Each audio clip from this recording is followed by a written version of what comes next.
माता की। या को देखो ने दो हाथ ऊंचा करे बोलो हमें चुनाव सिर्फ 4 महीना रहा है अपना कमर कसनी हागेड़ी।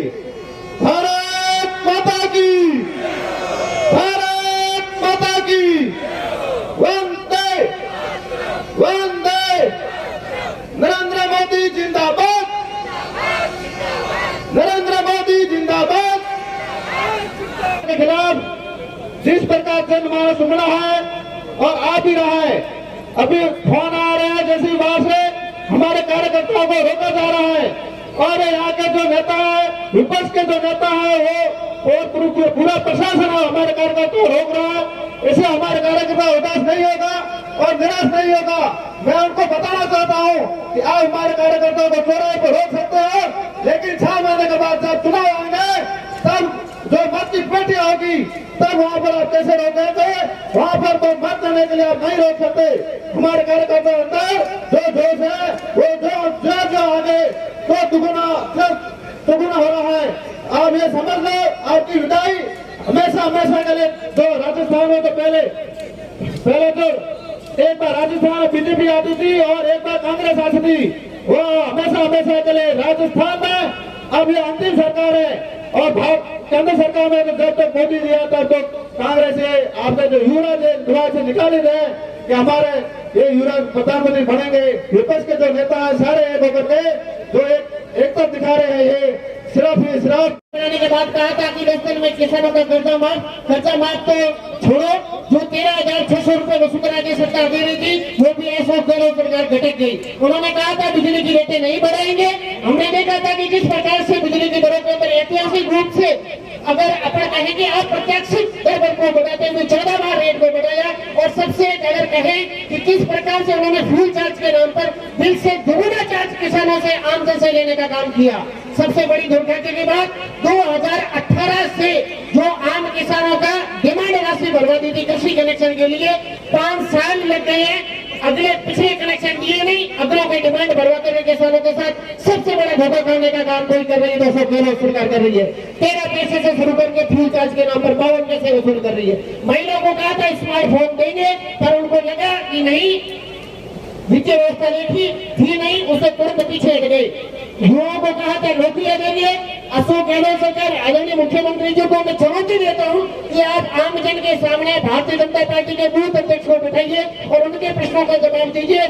आपने पिछले 4.5 वर्षों के अंदर कितनी भर्तियों को पूरा किया? खुले अगर कहेंगे कि जब आपका उच्च शिक्षा मंत्री मीटिंग के अंदर बैठक के अंदर बैठ के कहे कि आपकी जो फाइल है चाहे आचार की है चाहे भ्रष्टाचार की, मैं 1 घंटे के अंदर पारित कर दूंगा। इससे अगर पर कहेंगे कि भ्रष्ट सरकार क्या हो सकती है, मैं आपको अपने प्रशासन के ऊपर पकड़ है। मैं आपको 2 बड़े उदाहरण दूंगा। 74 के अंदर एक घटना होती है। सबसे बड़ी बात, एक भील समाज की एक महिला 1 महीने तक गायब रहती है। मैं उनकी प्रशासन दूंगा। सबसे बड़ी दुखद बात, धड़ों के अंदर उस मुकदमे को जो SC/ST का मुकदमा होता है उसको उसके अंतर्गत लेना था। यहाँ का प्रशासन उसको अगर कहें कि अपने में लेने के बजाय उसको गुमशुदगी में लेता है। 1 महीने तक कोई कार्रवाई नहीं होती है। जब भारतीय जनता पार्टी के कार्यकर्ताओं को चाहता है, रोज आकर के हम उससे बात करते हैं कि आपका रवैया कतई ठीक नहीं है, हम विरोध करते हैं। 24 घंटे के अंदर प्रशासन को झुक करके उसको अपने का मुकदमा दर्ज कराना पड़ता है और कल जाकर उस महिला को सुबोधी करते। 1 महीना तक आप एक महिला को वापस नहीं ला सकते। 376 का SC समाज का मामला 74 का है। अगर मैं कहूँगा 1 महीने तक आप ये कहते हो कि हम कार्रवाई कर रहे हैं, इससे ज्यादा निकलनी और निठल्ली सरकार क्या होगी? मैं बात करूंगा 74 का पौराणिक स्थल ट्रिपल गाड़ी जो हमेशा से पांडवों की तपोभूमि से लेकर के आज तक का रहा था। आपने सारासर दरबार तोड़ा, वहां का विषय था। आपने हनुमान जी का मंदिर तोड़ा, आपने शिव मंदिर तोड़ा। अरे मैं तो कहूंगा था कि आपने जो पांडवों की तपोभूमि थी उस ट्रिपल गाड़ी को भी तोड़ दिया।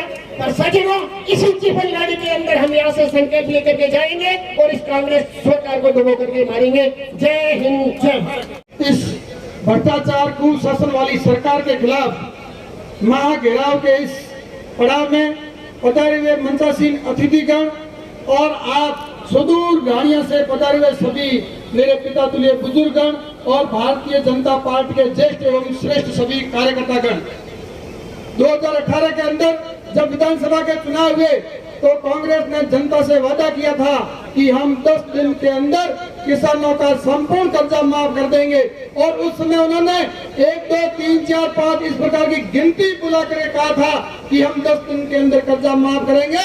लेकिन इस कांग्रेस सरकार ने राष्ट्रीयकृत बैंक का 1 भी रुपया माफ नहीं किया, और सोसाइटी के अंदर बहुत सारे लोगों को जो दोबारा लोन तक नहीं दिया। जिन लोगों को 1 लाख से ऊपर भारतीय जनता पार्टी की सरकार के समय लोन मिलता था, उनको जो 50,000 के अंदर सिमट दिया। और उसके बाद इन्होंने युवाओं को कहा था कि अगर हम आपको नौकरियां दे नहीं पाएंगे तो आपको बेरोजगारी भत्ता देंगे, और बेरोजगारी भत्ता के रूप में हम आपको 3500 रुपए देंगे। लेकिन स्थिति यह हुई, बेरोजगार दर दर ठोकरे खाते रहे, कोई भ्रष्टाचार नहीं दिया। कोई भ्रष्टाचार इतना फैला दिया कि प्रत्येक पेपर लीक हुआ, प्रत्येक भर्ती का पेपर मार्केट के अंदर बिका, और वो पेपर किस प्रकार सचिवालय से निकल करके आगे बिका, किस प्रकार पैसे वहां तक पहुंचे, ये कल परसों के अखबार में आप और हम सबने पढ़ा था। और इस सरकार ने वादा किया था कि हम है जो बिजली का 1 रुपया भी रेट नहीं बढ़ाएंगे, लेकिन इन्होंने 2 बार फ्यूल चार्ज बढ़ाए और 2 बार यूनिट की रेट बढ़ाई, और ये बिजली है जो दिन में 4 बार कटौती होती है। और किसानों की भी स्थिति यह हो गई, जब वो फुहारा चालू करते हैं तो उसी वक्त 10 मिनट के अंदर बिजली ट्रिप हो जाती है, वापस आती है, वापस ट्रिप होती है। फसलों की स्थिति बहुत ही खराब है, किसानों की स्थिति बहुत ही खराब है। और पानी की बात करें तो सारी हौदियां सूखी पड़ी हुई है, और जब भी कार्मिक को कहते हैं भाई पानी नहीं आ रहा है, तो कार्मिक कहता है कि हमारे पास संसाधनों की कमी है, हमारे पास कार्मिक नहीं है, हमारे पास जॉइंट नहीं है, हमारे पास टूटे हुए किसी भी को जोड़ने के लिए हमारे पास कोई पाइप नहीं है। ये सरकार के अंदर स्थिति है। और शिक्षा की बात करें, चाहे स्वास्थ्य की बात करें, आप सबको पता है कोरोना काल के अंदर ये सरकार अपनी कुर्सी बचाने के लिए 5 सितारा होटलों के अंदर कैद थी, और इसके चारों तरफ 2 पुलिस के घेरे थे, और संपूर्ण राजस्थान की जनता को उन्होंने भगवान के भरोसे छोड़ दिया था। और कोरोना काल के अंदर भारतीय जनता पार्टी के कार्यकर्ताओं ने कंधे से कंधा मिलाकर घर से लेकर हॉस्पिटल तक साथ दिया, और कांग्रेस का एक भी व्यक्ति दूर दूर तक हमने नहीं देखा। और जब लंपी की बीमारी आई गायों के अंदर, तो बाड़मेर की ये गौशाला जो नंदी गौशाला है, इसके अंदर सबसे ज्यादा गायों की मौत हुई। और यहाँ के विधायक गौ सेवा आयोग के अध्यक्ष हैं, उन्होंने एक बार की गायों की सेवा नहीं की। भारतीय जनता पार्टी के कार्यकर्ताओं ने दवाई गाड़ी के अंदर डाल करके 5-7 कार्यकर्ताओं ने अपनी टीम बना करके घर घर तक पहुंचकर गायों की सेवा करी। और चौटन पंचायत समिति के अंदर हमने भी हमारी गाड़ी के अंदर दवाइयां डालकर आदिराम जी हमने जाकर के गांव गांव घर घर तक घूम करके गायों की सेवा करने की कोशिश की। और इन्होंने है जो अपनी सरकार बचाने के लिए, कुर्सी की लड़ाई लड़ने के लिए आज दिन इन्होंने काम किया। दोनों मिलते जुलते शब्द हैं। कहते हैं कि जब जय घोष ऊंची आवाज में बोलते हैं तो एक बार कोई व्यक्ति यदि मरणासन में भी होता है तो उसमें कहते हैं कि प्राण आ जाते हैं वापिस। इसलिए हम मां भारती को याद करते हुए और उस जोश को बताएंगे जो राजस्थान की सरकार को उखाड़ करके फेंकने का काम करने वाली है। भारत माता की, भारत माता की। राजस्थान के अंदर पिछले 4.5 वर्षों से जो एक प्रकार के कलंक का दंश झेल रही राजस्थान की जनता, उस कलंक के दंश को हमेशा हमेशा के लिए मिटाने का जो काम करने वाले हैं, वो आज इस महा जन आक्रोश के बाद एक संकल्प लेकर के जाने वाले हैं। मित्रों, ये राजस्थान की सरकार एक खून की प्यासी सरकार है। ये राजस्थान की सरकार गरीबों का पसीना चूसने का काम करने वाली सरकार है। ये राजस्थान की सरकार युवाओं का रोजगार छीनने वाली सरकार है। ये राजस्थान की सरकार महाभ्रष्ट सरकार है। ये राजस्थान की सरकार कर्मचारियों का शोषण करने वाली सरकार है। ये राजस्थान की सरकार किसानों को पानी न देने वाली सरकार है। ये राजस्थान की सरकार किसानों को लाइट न देने वाली सरकार है। लेकिन ये राजस्थान की सरकार और राजस्थान के सरकार के खर्चे से राजस्थान की जनता को खुल करके कहती है कि हम आपका सहयोग कर रहे हैं, पानी का बिल माफ कर रहे हैं, लाइट का बिल माफ कर रहे हैं, किसानों को नहरों के अंदर पानी पर्याप्त दे रहे हैं, लेकिन आप और हम सब लगातार इसको देख रहे हैं। राजस्थान का हर व्यक्ति 5 मिनट बाद खुश होता है, क्योंकि इस भरी गर्मी में जब लाइट कट जाती है तो वो बहुत दुखी होता है, और 5 मिनट बाद वापस जब लाइट आती है तो किसान खुश होता है कि लाइट आ गई है। लेकिन ये कभी नहीं सोचा होगा कि किसान को मिलने वाली लाइट 6 घंटे की लाइट जब एक बार ट्रिप होकर के वापस आती है तो उस किसान को 30 मिनट का नुकसान होता है। लेकिन ये बात सरकार के कानों तक और सरकार के कानों पर जू रेंगने तक का भी काम नहीं करती है। ये राजस्थान की सरकार को हमें बताना होगा कि जब किसान अपने ट्यूबवेल से लाइट स्टार्ट करता है और जब पानी उसके खेत में पहुंचता है और लाइट आपकी ट्रिप हो जाती है, वापस किसान खेत में से दौड़ता हुआ अपने ट्यूबवेल पर जाता है और ट्यूबवेल पर जाकर के लाइट जब 10 मिनट बाद वापस आते है तो लाइट को स्टार्ट करता है और वो पानी वापस खेत में पहुंचने में आधा घंटा लग जाता है। इसलिए किसान को जो लाइट दी जाती है केवल नाम मात्र और खाना पूर्ति के लिए 6 घंटे की नाम मात्र की लाइट दी जाती है, जबकि किसान को हकीकत 3 घंटे की लाइट मिल रही है। लेकिन इसका चिंता करने वाला और इसका विरोध करने वाले कौन है? किसानों को उठ करके और इसका संघर्ष करने की आवश्यकता है, और इसके साथ भारतीय जनता पार्टी किसानों के सुख और दुख में खड़ी रह करके और इसका किसानों को कैसे फायदा मिल सके, किसानों के हित में कैसे सरकार खड़ी हो, इसको लेकर के भारतीय जनता पार्टी लगातार संघर्ष कर रही है। मित्रों, हम 4.5 वर्ष का कार्यकाल देख चुके हैं। इस कांग्रेस की सरकार ने किस किस प्रकार के घिनौने कार्यक्रम किए हैं, किस किस प्रकार के किसानों का शोषण किया है, गरीबों का शोषण किया है। यदि दुनिया के सामने बैठ करके चर्चा करने लग जाए तो शर्म आती है, अपने मुंह से इस प्रकार की बात नहीं कर सकते। लेकिन इस राजस्थान की सरकार को किसी भी प्रकार की अतिशयोक्ति नहीं है। मित्रों, अब इस सरकार को उखाड़ करके फेंकने का समय आ चुका है।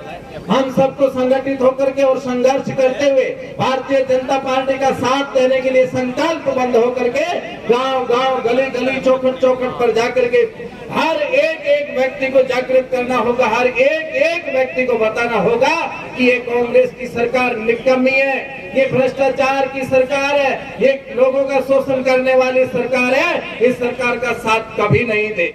जैसा कि आप सभी को विदित है कि राजस्थान के अंदर पिछले 4.5 साल के अंदर कुशासन, जंगल राज और भ्रष्टाचार का जो राज है वो कांग्रेस की राज की संज्ञा दी जाती है।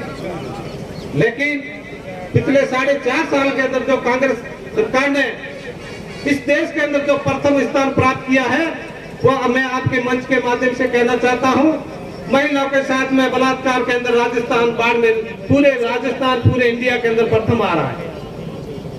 हत्या के मामले के अंदर राजस्थान पूरे देश के अंदर प्रथम आ रहा है। कानून व्यवस्था, इलेक्शन व्यवस्था होने के कारण राजस्थान का पूरे इंडिया के अंदर प्रथम स्थान है। SC/ST के मामलों के अंदर देखा जाए तो राजस्थान का पूरे देश के अंदर प्रथम स्थान है। पेट्रोल डीजल की मांगों को देखा जाए तो भी राजस्थान का पहला स्थान है। ये क्या है? जंगल राज, कुशासन और भ्रष्टाचार। भ्रष्टाचार को लेकर देखा जाए तो राजस्थान के अंदर आए दिन नीचे कर्मचारी से लेकर उच्च अधिकारी तक, मंत्री तक सारे भ्रष्टाचार में लिप्त अखबार भरा हुआ पड़ा। ये क्या राज है? जंगल राज, कुशासन और भ्रष्टाचार। हमारे युवा साथियों को अगर देखा जाए तो उनके एक शिक्षा के अंदर बहुत बड़े घोटाले हो गए। उनकी जो शिक्षा की जो पॉलिसी है इसको मारा जा रहा है, युवाओं के हत्या को कुठाराघात किया जा रहा है। आए दिन परीक्षाएं लीक हो रही है। मैं मंच के माध्यम से कहना चाहता हूँ कि जनता ने जो अपने बेटों को अपने पसीने की जो पैसों से आप उनको पढ़ाने के लिए बाड़मेर, जयपुर, जोधपुर भेजते हो, लेकिन आपको पता होना चाहिए कि राजस्थान की सरकार ने 17 पेपर आउट किए और अपने मंत्री और विधायकों ने अपने चहेतों के उसमें नौकरी दिलाई, और बाकी वाले जो सारे जो प्रतिभावान जो छात्र छात्रा जो गाँव के अंदर जो पढ़ती थी वो आज वो बेघर पीछे रह गई है और उनको सुसाइड करना पड़ रहा है। ये ऐसा एक राज है। अब समय आ गया है, कुछ समय बचा है हमारे पास में। हम सारे कार्यकर्ता एकजुट होकर एक विचारधारा को लेकर इस राजस्थान में पिछले 4.5 साल की सरकार को उखाड़ फेंकने का संकल्प लें। कांग्रेस की कुशासन, भ्रष्टाचार, जंगल राज की सरकार के 4.5 साल पूर्ण हो चुके हैं। इस कांग्रेस ने जब ये सत्ता में आई थी उस समय हमारे साथ में एक धोखा करके हमारे किसानों को और युवाओं को जिस प्रकार से बरगला कर ये सत्ता में आ गई, लेकिन इन्होंने जो वादा किया था वो वादा पूरा नहीं किया। इसलिए उस वादे को आप ध्यान रख करके अपने क्षेत्र की जनता को प्रत्येक व्यक्ति तक ये संदेश पहुंचाना है कि ऐसी झूठी सरकार को वापस सत्ता में नहीं आने देना है। और हमारे भारत के प्रधानमंत्री ने जब 2012 और 13 के अंदर जिस समय सीडी के माध्यम से जब कार्यक्रम हुआ करता था, तब भारत की महिलाएं ये प्रधानमंत्री जी से पहले पूछा करती थी कि प्रधानमंत्री जी आप प्रधानमंत्री बन जाओगे, उसके बाद हमारी जो समस्या है उसको कैसे समाधान करोगे। तब हमारे प्रधानमंत्री जी नरेंद्र मोदी जी ने उस समय विश्वास दिलाया था कि अगर आप हमें सत्ता के गद्दी पर अगर सौंपते हो और हमारे जिम्मेवारी देते हो तो मुझे वो सब करना आता है कि घर के अंदर महिलाओं के साथ में क्या अत्याचार होता है और महिलाएं कैसे दुखी है।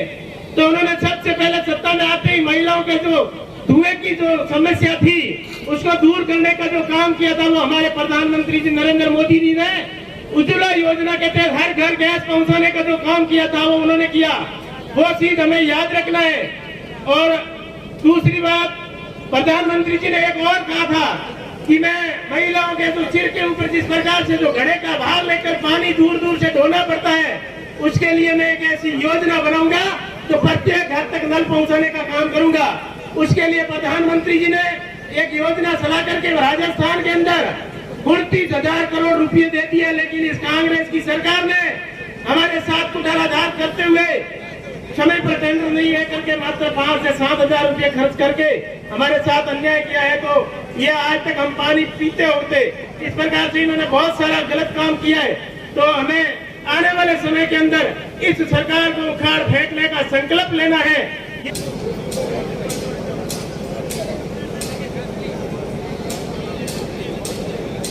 भारत माता की, भारत माता की, भारत माता की।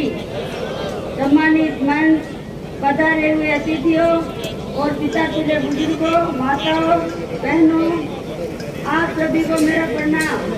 आज हम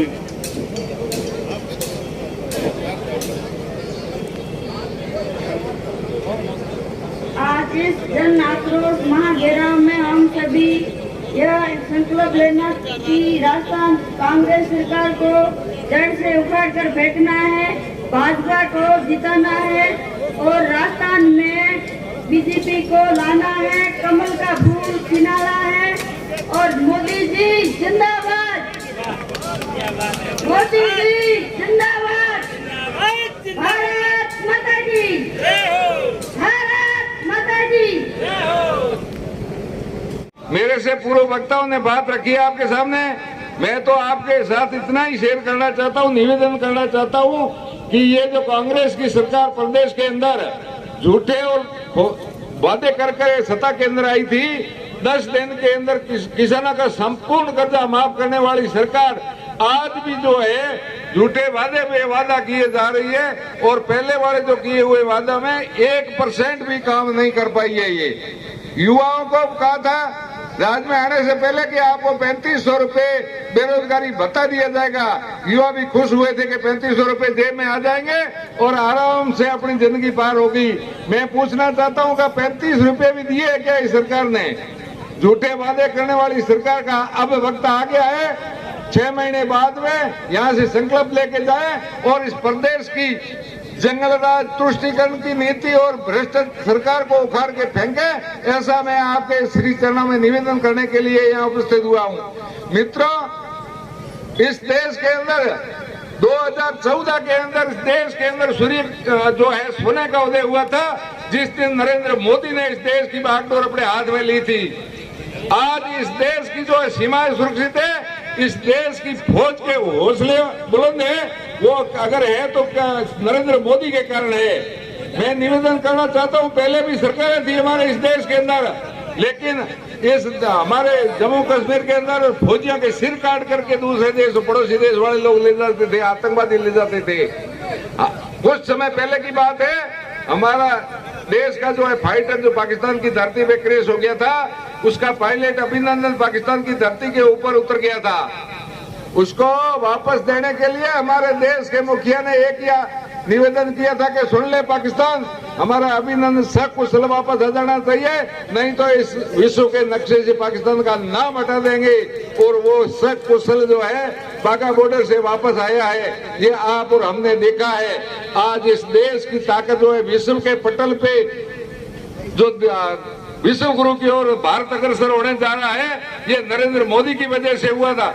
आज का 2 दिन पहले हमने देखा है टीवी के माध्यम से, विश्व के जो बड़े बड़े देशों के राष्ट्राध्यक्ष हैं वो नरेंद्र मोदी के चरण छूते हैं। वो क्यों चरण छूते हैं? कि आपकी ताकत के कारण 303 की ताकत जो नरेंद्र मोदी को दी है, उसकी बदौलत आज नरेंद्र मोदी के चरण स्पर्श कर रहे हैं बड़े बड़े राष्ट्राध्यक्ष भी।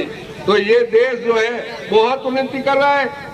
भारतीय जनता पार्टी की जो नीतियां हैं वो सबका साथ, सबका विकास और सबका विश्वास लेकर के आगे चलने वाली है। इसलिए मैं आपसे निवेदन करूंगा, इस प्रदेश के अंदर थोड़ा सा एक कांग्रेस का भ्रष्ट राज बच गया है, आने वाले चुनाव में इसको जो है साफ कर दें, उखाड़ के फेंक दें, भारतीय जनता पार्टी का राज स्थापित करें, डबल इंजन की सरकार बनाएं।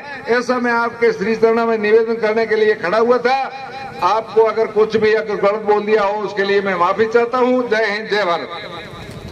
हमारे इस आक्रोश यात्रा के प्रभारी शंकर सिंह जी राजपुरोहित, जिलाध्यक्ष स्वरूप सिंह जी, दिलीप जी पालीवाल, रतनलाल जी बोरा, अनंतराम जी बिश्नोई, रणवीर जी भादू, सम्मानित मंच, सम्मानित जनता, मातृशक्ति, पधारे सारे किसान भाई बुजुर्ग, मेरे पिता समान, युवा शक्ति, पत्रकार बंधु, मैं आपके सामने ज्यादा समय नहीं लूंगा और जो आपको कहूंगा उसमें कथनी और करनी में अंतर भी नहीं होगा, जो हकीकत कहूंगा। आज राजस्थान में कांग्रेस की सरकार है और 4.5 साल हो चुके हैं। सरकार की नैतिकता खत्म हो चुकी है। यदि नैतिकता हो तो अशोक गहलोत को इस्तीफा देना चाहिए और कुर्सी पे नहीं बैठना चाहिए। जनता का पाप इतना होता है, यथा राजा और तथा प्रजा। यदि प्रजा के साथ में कुठाराघात कोई राजा करता है तो उसको पाप लगता है। पुण्य प्राप्त है स्वर्ग लोके, पुण्य क्षीणे मृत्यु लोके। जो लोग विराजमान हैं, जो मतदाता हैं, वरिष्ठ लोग हैं, जो यहाँ आए हैं, उनको मैं धन्यवाद देना चाहता हूँ। गर्मी है, लोग गाड़ियों से आए हैं, कुछ लोग पैदल भी आए हैं, कुछ लोग दूर से भी आए हैं। ऐसी सरकार आपने बना के गलती की है। मत में बहुत ताकत है, आप ऐसी भूल दोबारा कभी नहीं करें। इस सरकार की क्या गलतियां गिनाऊं, इसके अंदर जुल्म की गिनाऊं तो मैं गुनाह, मुझे शर्म आती है। इस सरकार नतीजा का पतन होने के बाद में कुर्सी पर बैठी है, उसको नहीं बैठना चाहिए। तो भी बैठा अशोक गहलोत आपस में कुर्सी खींच रहे हैं, मुख्यमंत्री बने, जनता की कोई सार नहीं ले रहे, अपनी कुर्सी की ध्यान रख रहे हैं और कुर्सी की टांग खींचाई चल रही है। इसलिए मेरा जनता से निवेदन है कि लोकतंत्र में आप अपने मत का प्रयोग इस प्रकार से करें, निरा पाप के भागी बनोगे। दान पात्र देख करके दान दो, ये लोकतंत्र है। इस लोकतंत्र में वोट के द्वारा पेटी में राजा जन्मता है। पहले राज करने के लिए बाजू की ताकत से राज मिलता था, आज भीख मांगने से मिलता है राज। इस लोकतंत्र में ऐसे लोग को नहीं चुने जो व्यक्ति लोकतंत्र की लोगों की सेवा नहीं करता है, लोगों की सार नहीं पूछता है। तो आप लोगों को भी वोट देना भी पाप है। इसलिए मेरी निवेदन है, मेरी प्रार्थना है कि जितने भी लोग सुन रहे हैं, लोकतंत्र का अर्थ है जनता के लिए और जनता के द्वारा और जनता के लिए। जनता जब दुखी है तो प्रजा का राजा जो बैठा है उसकी नैतिक पतन है। मैंने कोई बात गलत कह दी हो, समय कम लूंगा। जय हिंद, जय भारत। मेरे से पूर्व वक्ताओं ने ये कांग्रेस शासन के बारे में बहुत कुछ आपको बताया। मैं तो आपको कहना चाहूंगा, इस आम सभा में कई महानुभाव बुजुर्गगण विराजमान हैं। ये कांग्रेस का इतिहास अगर देखो तो कांग्रेस ने जब जब इस देश में चुनाव हुए हैं तो झूठे वादे और थोथे नारे ये देकर राजस्थान की जनता को और देश की जनता को भ्रमित कर शासन हासिल किया। ये सामने बुजुर्ग बैठे हैं, इनको मालूम होगा 1971 का चुनाव। 1971 के चुनाव में श्रीमती इंदिरा गांधी कांग्रेस का नेतृत्व करती थी। उस समय कांग्रेस ने नारा दिया कि कांग्रेस लाओ गरीबी भगाओ। ये कांग्रेस लाओ गरीबी भगाओ का नारा 1971 का है।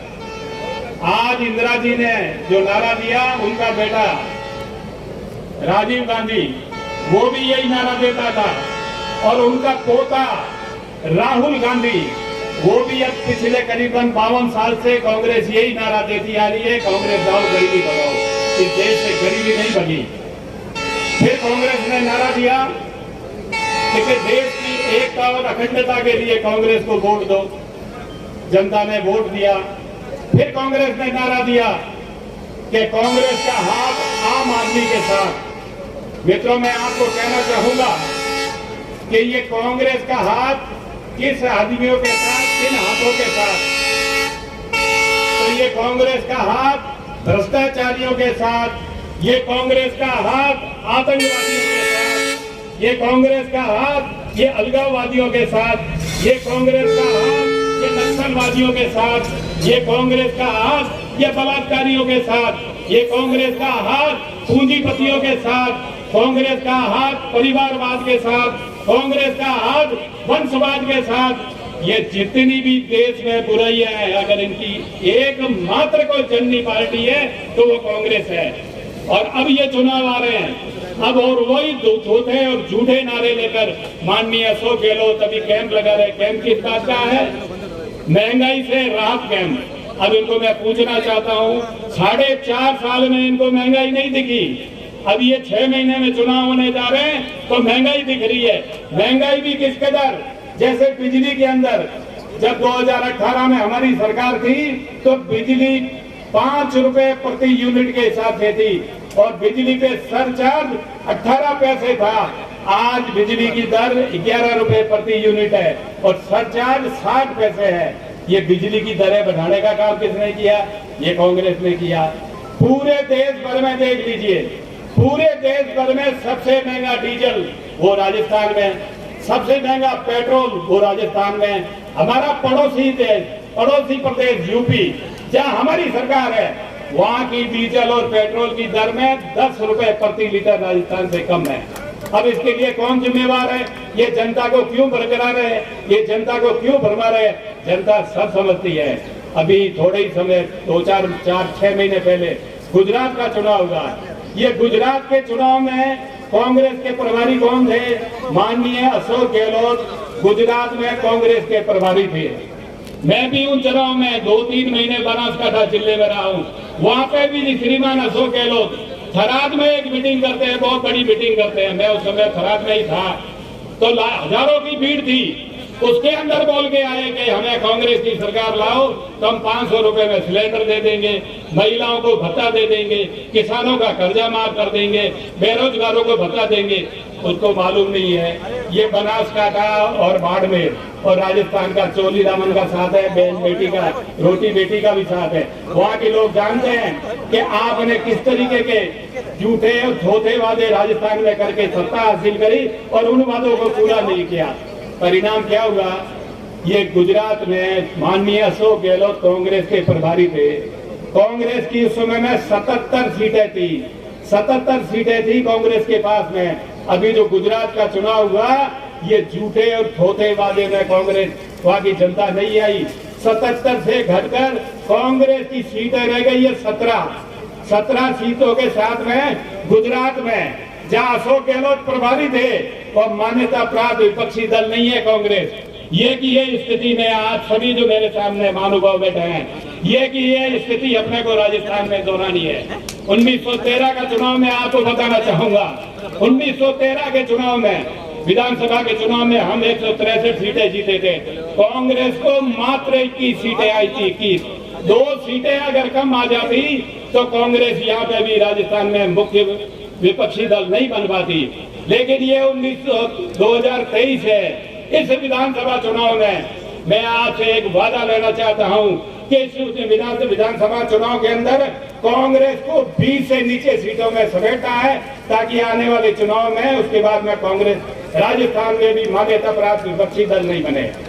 कांग्रेस का आलम, अगर बाड़मेर की बात करें तो बाड़मेर का विधायक अपनी पीठ थपथपाता है डेवलपमेंट के लिए, और नगर परिषद में क्या हो रहा है? नगर परिषद में पट्टों की आड़ में, पट्टे बांटने की आड़ में हम पट्टों का विरोध नहीं करते हैं।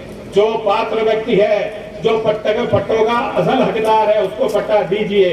उस पट्टे की आड़ में बंदरबाट के अंदर इस बाड़मेर शहर के सराउंडिंग एरिया 30 किलोमीटर एरिया में जो भी सरकारी जमीन है उसके ऊपर इस मेवाराम जैन ने और फिर नगर परिषद ने अपने चहेतों को पट्टे बांट दीजिए, अपने चहेतों को पट्टे बांट दीजिए।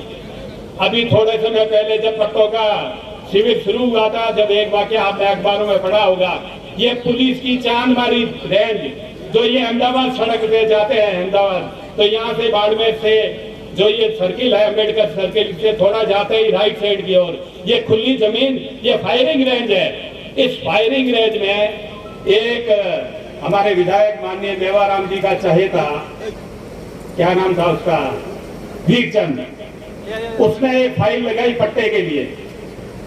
जमीन किसकी? पुलिस की फायरिंग रेंज, चांदमारी रेंज की, पट्टे के लिए फाइल लगा दी। आपत्ति के लिए जब अखबार में साया आया तो एसपी साहब को किसी ने कहा कि साहब ये जमीन तो अपनी है, उसके ऊपर पट्टा मांग रहा है। तो एसपी साहब ने ऐतराज किया, वो फाइल रुक गई। उसके बाद में मैं स्वयं एसपी साहब से मिला, मैंने कहा देखिए एसपी साहब, ये पट्टों का शिविर चलेगा और सरकारी जमीन में जो कि पुलिस की जमीन है, फायरिंग रेंज है, उसके अंदर दुस्साहस करके इस व्यक्ति ने पट्टे मांगे हैं, फाइल तैयार करके जमा कराई है, जो एक आपराधिक कृत्य है। इसके खिलाफ आप एफआईआर दर्ज कराइए, नहीं तो क्या होगा, अगर आप एफआईआर दर्ज कराओगे तो आने वाले समय में कोई भी मेवाराम जी का गुर्गा, कोई भी कांग्रेस का कार्यकर्ता हिम्मत नहीं करेगा सरकार की जमीन पे पट्टे मांगने की।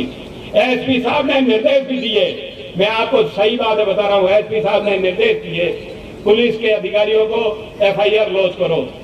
पुलिस के अधिकारी एफआईआर के लिए उस फाइल लेने नगर परिषद में गए, क्योंकि वो व्यक्ति कौन था आपको मालूम है? वीरचंद। वो मेवाराम जी का जब जन्मदिन होता है ना, तब 1 रुपए में कचौड़ी बांटता है, लोगों को 1 रुपए में कचौड़ी खिलाता है, अखबारों में आपने देखा होगा।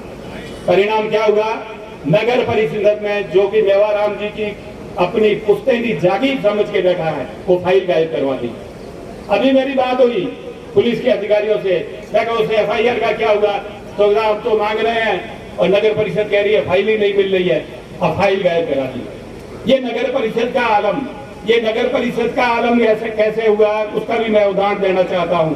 ये मेवाराम जैन 1999 में नगर पालिका का चेयरमैन बना। उससे पहले मैं आपको बताना चाहूंगा, इस नगर पालिका के अंदर स्वर्गीय तन सिंह जी जो एक्स एमपी थे, वो भी अध्यक्ष रहे नगर पालिका के। पंडित देवदत्त तिवारी वो भी अध्यक्ष रहे, सुल्तानमल जी जैन वकील साहब वो भी अध्यक्ष थे, मदन लाल जी रामावत वो भी अध्यक्ष रहे। ये जितने भी अध्यक्ष रहे, चाहे हमारी पार्टी से उनका ताल्लुक नहीं हो, मदन लाल जी रामावत का रहा था और या फिर तन सिंह जी का रहा था, लेकिन इन सभी ने नगर पालिका के जनता के हित में फैसले किए। और ये मेवाराम आने के बाद में इस नगर परिषद का अगर सत्यानाश करने का कोई एक व्यक्ति अगर जिम्मेदार है तो वो मेवाराम है। मैं मेवाराम जी को कई बार कह चुका हूँ, मैं 2014 के अंदर नगर पालिका का सदस्य चुना गया था। बोर्ड की मीटिंग में मैंने कहा कि माननीय एमएलए साहब एक मंच पे आ जाइए, आप और मैं दोनों इस नगर परिषद के अंदर ये दुर्गति जो हुई है उसका जिम्मेदार कौन है? आप भी अपने पक्ष रखिए, मैं भी अपना पक्ष रखता हूँ। जनता निर्णय करेगी ये नगर पालिका का सत्यानाश करने के लिए कौन जिम्मेवार है। ये जिम्मेदार कोई एक व्यक्ति है तो विधायक मेवाराम। गुंडागर्दी का आलम, नगर परिषद के अंदर एक आरओ है अशोक शर्मा, उसको ड्यूटी के दौरान पीटा जाता है, वो ड्यूटी कर रहा होता है और कुछ असामाजिक तत्व आते हैं उसके साथ में मारपीट करते हैं। सीसीटीवी फुटेज है, उसके बाद में भी कार्रवाई नहीं होती है।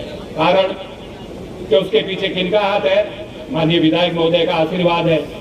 पत्रकार सरोज सिंह भाटी, ये पत्रकार बंधु जो बैठे हैं, चौथा स्तंभ है, लोकतंत्र का चौथा स्तंभ पत्रकारिता है, पत्रकार है, उसके ऊपर हमला होता है, उसकी टांगे तोड़ दी जाती है। वो पुलिस कप्तान को कहता है कि मेरे के साथ में अगर जो मारपीट की है उसका एकमात्र जिम्मेदार व्यक्ति है तो मेवाराम है। पुलिस कोई कार्रवाई नहीं करती है। दोस्तों, मैं आपको कहना चाहूंगा, मेरे सामने जो इतनी बड़ी तादाद में पगड़ीधारी जो हमारे बुजुर्ग बैठे हैं और युवा साथी बैठे हैं, दोनों हाथ ऊंचे करके कहिए कि 2023 में इस बाड़मेर जिले की सातों सीटों से कांग्रेस का सुपड़ा साथ करेंगे। भारत माता की। आने वाला समय हम सबकी एक परीक्षा होने जा रही है। 2023 में राजस्थान में जिस प्रकार अभी वर्तमान में जो कांग्रेस सरकार जो कार्य कर रही है और जो लाडू बांट रही है, मगर इनको ये पूछो कि जब आपने ये वादा किया था कि 10 दिन के अंदर, राहुल गांधी ने, आपको ध्यान हो, किसानों से वादा किया था कि 1 2 3 4 यूं करके 10 गिने थे और 10 दिन में आपका कर्जा माफ कर देंगे। मैं किसान भाइयों से पूछना चाहता हूं कि क्या आपका कर्जा माफ हुआ? और दूसरे, जो बिजली के बारे में कहा गया था कि आपको 6 घंटे लगातार बिजली मिलेगी और जिसका हम याद हमारे किसान भाइयों को उठाना पड़ा, कनेक्शन तो दे दिए मगर जीएसएस वगैरह कम रखे और तो और बिजली विभाग से डिपार्टमेंट में लेकर एफआरटी ग्रुप को दे दिया। फॉल्ट रिप्लेशन के लिए जो भी कार्रवाइयां हुई, अभी हमारे चीफ साहब मंगलानी में राजे है कि इतना बड़ा घोटाला हुआ बिजली विभाग में भी, कलेक्टर ने जांच के आदेश भी दिए मगर कोई कार्रवाई नहीं हुई क्योंकि सबको परसेंटेज मिलता है। दूसरा, मैं आपको बताऊं, आज जन सुविधा में, सरकारी अस्पतालों में और सड़कों के निर्माण में, पानी की व्यवस्था में, हर क्षेत्र में ये सरकार नाकाम रही है और इनके पास पानी के वाल्व खोलने वाले भी कर्मचारी नहीं है और ट्यूबवेल की मोटर भी चेंज नहीं कर सकते हैं। तो ऐसी सरकार जो जनता के विरोध में काम कर रही है, ऐसी सरकार को वापस अशोक जी गहलोत कह रहे हैं कि हम रिपीट करने जा रहे हैं। मैं इस मंच के माध्यम से आह्वान करूंगा और हमारे सभी नेताओं से सबसे आग्रह करूंगा, मैं मेरी ओर से ये कहूंगा कि आप वसुंधरा जी को नेतृत्व सौंपे और निश्चित रूप से 150 से ज्यादा सीटें राजस्थान में आएगी और भारतीय जनता पार्टी की सरकार बढ़ेगी। मैं निवेदन करना चाहूंगा इस मंच के माध्यम से कि जहां भी हमारे प्रत्याशी ज्यादा हो गए हैं, उन प्रत्याशियों से भी निवेदन रहेगा कि जिसको भी टिकट मिले उसके साथ में आपको मन, वचन और धन से भी साथ रहना। अभी जो इस साल फ्यूल सरचार्ज बढ़ा है वो 60 पैसे नहीं, 1 रुपये 50 पैसे बढ़ा है। अभी सरकार ने 4 रुपये 20 पैसे का स्पेशल सरचार्ज लगाया है। उसमें आदेश किया है कि वो 4 रुपये 20 पैसे आने वाले 5 साल में वसूले जाए। 1 महीने के 7 पैसे के हिसाब से वो पैसा आपके बिलों में चार्ज होगा। अब इस सरकार को पता होना चाहिए कि अगले 60 महीने में इनकी सरकार ही नहीं रहेगी और आपके बिलों में 7 पैसे प्रति यूनिट वो वसूले जाएंगे 60 किस्तों में। तो 5 साल तक ये जो रेट बढ़ी है इसका ये अभी आपके 4 महीने में नहीं डाल के अगले 5 साल का आदेश किया है। इसके अलावा मैं कहना चाहूंगा, आपके जो 2000 रुपये प्रति कनेक्शन जो अभी महंगाई राहत शिविरों में जो अनुदान दिया जाना है, इसमें मैं आपको बताना चाहूंगा, इसमें कुछ कंडीशन है। किसान का मीटर सही होना चाहिए, कनेक्शन 15 अप्रोच से ज्यादा होगा तो भी उसका लाभ मिलेगा। मैं आपको बताना चाहूंगा, ये अपने बाड़मेर जिले में करीब 50% लोग ही लाभान्वित होंगे। बाकी जिलों में, राजस्थान के अन्य जिलों में 90% लोग इनसे वंचित हो जाएंगे। मैं आपको बताना चाहूंगा, माननीय ऊर्जा मंत्री बीकानेर जिले के हैं, उनके क्षेत्र में 51,000 कनेक्शन है। 51,000 में से 48,000 कनेक्शन के मीटर जले हुए हैं। 48,000 तो सीधे सीधे बाहर हो रहे हैं। उसके अलावा उनके क्षेत्र में 15 हॉर्स पावर से ऊपर का कोई कनेक्शन नहीं है। इस प्रकार ऊर्जा मंत्री के एरिया में मात्र एक भी आदमी को इसका फायदा नहीं मिलेगा, जबकि वहाँ 20,000 रजिस्ट्रेशन हो चुके हैं। तो महंगाई रात शिविरों में पब्लिक को वहाँ लाके और झूठे वादा करना, इससे ज्यादा धोखा क्या हो सकता है। आपका बिल जब जून के बाद आएगा, आप बिल देखेंगे, सरकार को कोसेंगे कि ये बहुत बड़ा धोखा हुआ है। इसके अलावा मैं ये कहूंगा, इस बजट घोषणा में सरकार ने 3,38,000 कनेक्शन की घोषणा की है। आज से 3 साल पहले 1 लाख कनेक्शन की घोषणा की, उसमें 20,000 कनेक्शन आज की तारीख में बाकी है। तो ये सरकार 2 साल में 3,38,000 कनेक्शन कैसे करेगी? तो ये सीधा सीधा जनता के साथ धोखा है और एक बरकलाने वाली बात है। इसलिए मैं किसान भाइयों को कहूंगा कि आप थोड़ा समझ के और आने वाले चुनाव में अपने विवेक का इस्तेमाल करते हुए बीजेपी को वोट दें। सम्मानित मंच, पिता दुनिया बुजुर्गों, युवा साथियों, माता शक्ति, सभी का मैं स्वागत और अभिनंदन करता हूं। और काम की बात करते हैं तो इनके कैबिनेट मंत्री जयपुर के अंदर चिल्ला के कह रहे हैं भ्रष्टाचार की हद पार कर दी है। अरे भाई, बीजेपी वाला तो कह सकता है विरोधी है, लेकिन उनके खुद के कैबिनेट मंत्री राजेंद्र ली गुड्डा, हेमाराम जी कह रहे हैं हमारी सरकार भ्रष्ट है, हदें पार कर दी है। लेकिन कोई सुनवाई नहीं होने वाली है, क्योंकि जब से सरकार बनी है तब से एक ही काम लगा है, एक कुर्सी छोड़ने को तैयार नहीं है, दूसरा बैठने के लिए तैयार है, और कोई जनता का काम नहीं हो रहा है। इस निकमी भ्रष्ट कुशासन जंगल राज सरकार को उखाड़ फेंकने के लिए जो आज महाआक्रोश के अंदर जन सैलाब उड़ा है, इसको देखते हुए राजस्थान के अंदर तो सत्ता पलटेगी, रिकॉर्ड मतों से पलटेगी। लेकिन बाड़मेर के लिए बात करने, अगर 6 सीट जीत लोगे तो कोई काम नहीं होने वाला है। मुख्यालय की सीट जरूरी है। पिछले 15 साल से जो आपसी लड़ाई के कारण, मनमुटाव के कारण नहीं जीत पाए, उसको आप इस बार सब संगठन में होकर कमल का फूल खिलाए। हमारे नेता मोदी जी है उम्मीदवार कमल का फूल। धन्यवाद। जय हिंद।